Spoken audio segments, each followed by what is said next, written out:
बढ़ते आगे, कर्नाटक में हिजाब पर लगा प्रतिबंध हटेगा। सीएम सिद्धरामैया ने आदेश दिया है। वहीं उन्होंने बीजेपी पर आरोप लगाया, कहा कि प्रधान और जाति के नाम पर बीजेपी लोगों और समाज को बांट रही है।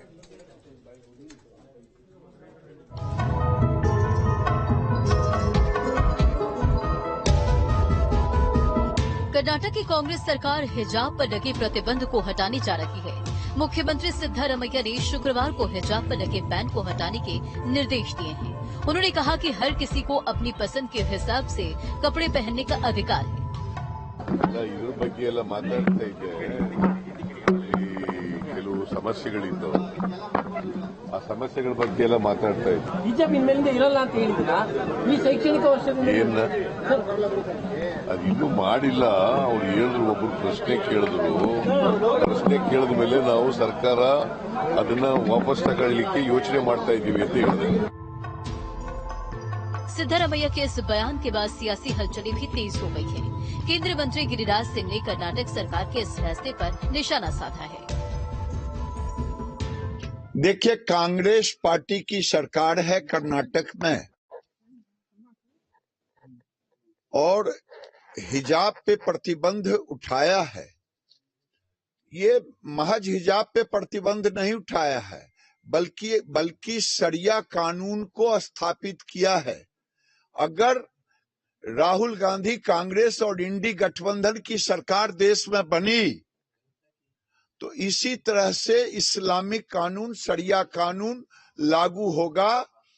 यूपी में योगी जी की सरकार ने अगर हलाल सर्टिफिकेशन पर बैन लगाया है, बिहार में मैं नीतीश कुमार से कहा हूं वो भी बैन लगाएं। मेरा मानना है कि देश में कांग्रेस और इंडी गठबंधन अगर जहां जहां है वहां इस्लामिक कानून धीरे धीरे लागू हो रहा है। वहीं बीजेपी नेता मोहसिन रजा ने कहा कि धार्मिक मान्यता मानने की सबको आजादी है, लेकिन शिक्षण संस्थान में हिजाब का इस्तेमाल ठीक नहीं। देखिए, हमने कभी भी, हमारा देश संस्कारी है, भारतीय जनता पार्टी संस्कारी पार्टी है और भारत के संस्कार को लेकर चलती। हमने ये जो बात वो कह रहे हैं वो ये स्पष्ट करें कि उन्होंने हिजाब हटाने की बात की है या पर्दा हटाने की बात की है। ये बात पहले क्लियर करना चाहिए कांग्रेस को, क्योंकि पर्दा हमारे यहाँ जो होता है, आपने देखा होगा, हमारे घर की बहू बेटियां जब कोई बड़ा आता है तो घूंघट आगे गिरा लेती हैं, सम्मान करती हैं, यही संस्कार हमको दिए गए।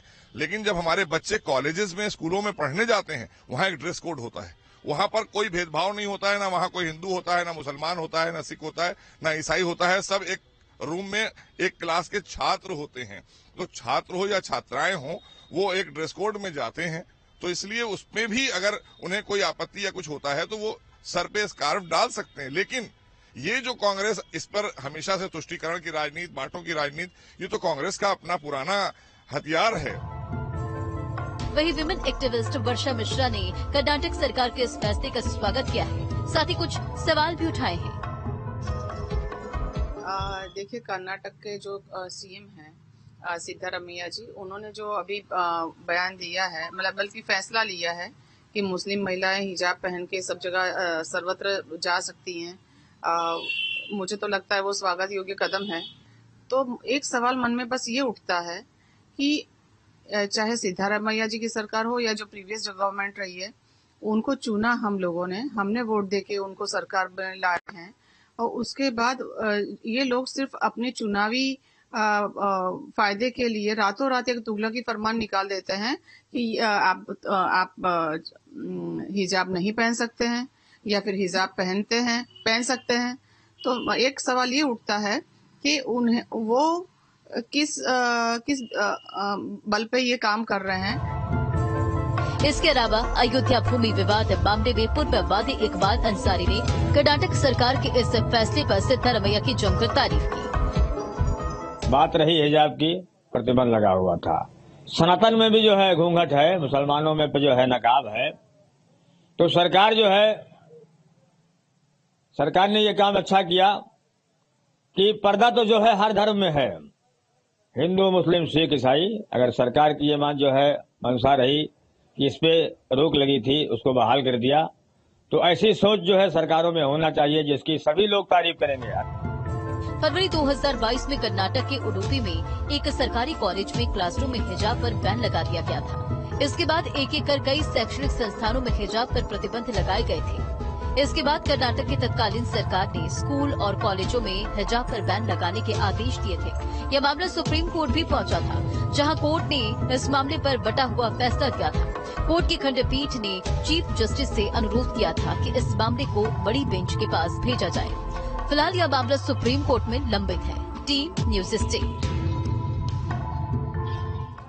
बड़ी खबर आपको रायबरेली से